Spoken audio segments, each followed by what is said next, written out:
Assalamu alaikum. In today's video, we will be discussing laryngotracheal trauma. Start करते हैं. Okay. So सबसे पहले थोड़ी सी anatomy of larynx and trachea है कि larynx क्या है हमारा. हमने इसको कवर भी किया हुआ पहले anatomy of larynx को.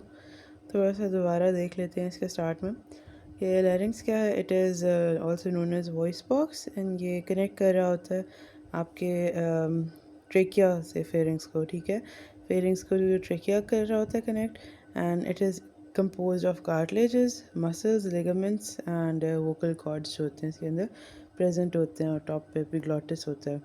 ट्रेकिया जो है अब आपका ट्रेकिया इसके आगे कॉन्टिनेशन होती है. विंड पाइप है, यहाँ पे सी शेप कार्टिलेजेस होते हैं जो आगे प्रेजेंट होते हैं. पीछे आपका ट्रेकियालिस मसल जो होता है ओपन प्रेजेंट होता है जो इसका साइज़ को ब्रोंकोडाइलेशन और कंस्ट्रक्शन वगैरह जो ट्रेकिया की हो रही होती है उसके अंदर वर्क कर रहा होता है. तो ये आपकी कैरी कर रहा होता है एयर को from the nose to the from the larynx to the lungs. तो कॉजेज़ क्या हो सकते हैं लेरिंगोट्रेकियल ट्रामा के हमारे पास. या तो कोई ब्लंट ट्रामा हो सकता है जैसे कि स्पेशली रोड ट्रैफिक एक्सीडेंट्स वगैरह होते हैं तो ब्लंट लोगों को एकदम से झटका लगता होता है. सीट बेल्ट पहनी होती है तो इजेक्ट होता है या सामने स्टीयरिंग व्हील के अंदर जाके लगते हैं तो ब्लंट ट्रामा होता है. तो उसकी वजह से जो है हो सकता है मोस्ट कॉमनली उनमें ही होता है. लेकिन फॉल अगर कोई हो या लड़ाई वगैरह हो रही हो कोई मुक्का शुक्का मार दे तो उसके अंदर भी ब्लंट ट्रामा ही आएगा. पेनिट्रेटिंग ट्रामा क्या है जी, क्या कोई गन शॉट वूंड था या किसी ने स्टैब किया है, कोई गिर गए हैं तो फॉरेन ऑब्जेक्ट है, कोई शीशा वगैरह पड़ा हुआ था वो पेनिट्रेट कर गया है तो वो आपको होएगा. आइट्रोजेनिक होता है जो मेडिकल प्रोसीजर्स के ड्यूरिंग हुआ है जैसे कि इंट्यूबेशन या ट्रेकियोस्टमी वगैरह में जो है इंजरी हो गई है कोई तो उसमें वो कॉज आ जाता है. अब इसके हमारे पास सिम्टम्स क्या होते हैं. सबसे पहला ऑब्वियसली आपका क्योंकि एयर भी डिस्टर्ब हो रहा है तो डिस्नी होएगी, डिस्फेजिया होएगा, रेस्पिरेटरी डिस्ट्रेस के साथ पेशेंट प्रेजेंट करता होता है. लोकल पेन होएगा जहाँ पे इंजरी हुई हुई है. Patient would feel more pain on speaking and swallowing. हेमोप्टिसिस हो रहा होता है अगर टीयर्स आए हुए हैं म्यूकोजा के अंदर. एंड होर्सनेस ऑफ वॉइस होती है अगर आपके वोकल कॉर्ड जो हैं वो डैमेज होंगे. उसके बाद एक्सटर्नली अगर हम देखेंगे तो ब्रूजेस या एब्रेशंस हो सकती हैं ओवर द स्किन. सबक्यूटेनियस एम्फाइसमा हो सकता है अगर एयर एंटर कर गई है. लोकल पेन होएगी. अगर थायराइड कार्टिलेज का फ्रैक्चर हुआ है तो उसकी फ्लैटनिंग हो सकती है. एंड बोनी क्रेपिटस आप फील कर सकते हैं अगर बोन का फ्रैक्चर हुआ हुआ है जब आप उसको पैल्पेट करेंगे.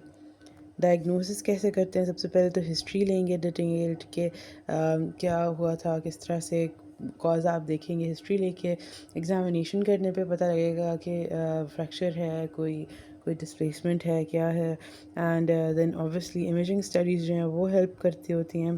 सीटी स्कैन्स कराएं, एक्सरेज करा सकते हैं, एमआरआईज करा सकते हैं तो डिटेल्ड इमेजिंग हमें पता लगी. जैसे कि लेफ़्ट साइड पे शो भी हुआ हुआ है इसके अंदर आपका थायराइड जो है उसका फ्रैक्चर है जिसकी वजह से डिस्प्लेसमेंट हुई हुई है और लेरिंग्स जो है वो नैरो डाउन हुआ हुआ है. देन आप लेरिंगोस्कोपी करके इनडायरेक्ट या फ्लेक्सिबल लेरिंगोस्कोपी करके डायरेक्टली देख सकते हैं कि एक्सटेंट ऑफ इंजरी क्या है. कोई टीयर्स तो नहीं है, परफोरेशन तो नहीं है, ब्लीडिंग तो नहीं हो रही है ज़्यादा, इस तरह की चीज़ें. देन इसकी ट्रीटमेंट मैनेजमेंट क्या होती है. सबसे पहले तो कंजर्वेटिव है. हॉस्पिटलाइजेशन ऑब्वियसली रिक्वायर्ड होती है इन पेशेंट्स के अंदर. वॉइस रेस्ट होता है, साथ में ह्यूमिडिफिकेशन करनी होती है ऑफ द इंस्पायर्ड एयर ताकि ड्राइनेस से वो पैची और क्रस्टिंग और वो सारा इशू ना स्टार्ट हो जाए. स्टीरॉयड थेरेपी देते हैं to help in settling down oedema and haematoma. Antibiotics start कर देंगे सेकेंडरी इन्फेक्शंस के को प्रिवेंट करने के लिए. साथ में ट्रेकियोस्टमी करते हैं क्योंकि इंट्यूबेशन अगर रेस्पिरेटरी डिस्ट्रेस पेशेंट को नहीं आ रहा सही से सांस तो इंट्यूबेशन नहीं करते होते इन केसेस के अंदर क्योंकि वो हज़ार्डस होती है, परफोरेशन वगैरह हो सकती है, कहीं से पता नहीं होता टीयर वगैरह तो नहीं है तो इनमें फिर ट्रेकियोस्टमी की जाती है. और ओपन रिडक्शन आ जाती है लास्ट.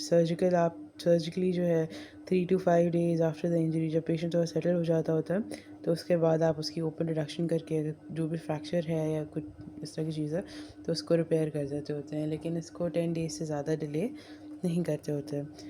कॉम्प्लिकेशंस क्या हो सकती हैं कि इन्फेक्शन हो सकती है, आपकी एब्सेसिस बन सकती हैं, पेरिकॉन्ड्राइटिस हो सकता है, vocal cord paralysis, respiratory failure हो सकता है और لینجل اسٹینوسس ہو سکتا ہے اگر بہت ٹائم تک وہ بڑھا رہے اور اس کی ٹریٹمنٹ نہیں ہوئے، اور اگر آپ کا ایئر بالکل کمپرومائز ہو جائے اور مینٹین نہ ہو پائے تو، یا کوئی صحیح کمپلیکیشن ہو تو اس کی وجہ سے پھر ڈیتھ بھی ہو سکتی ہے.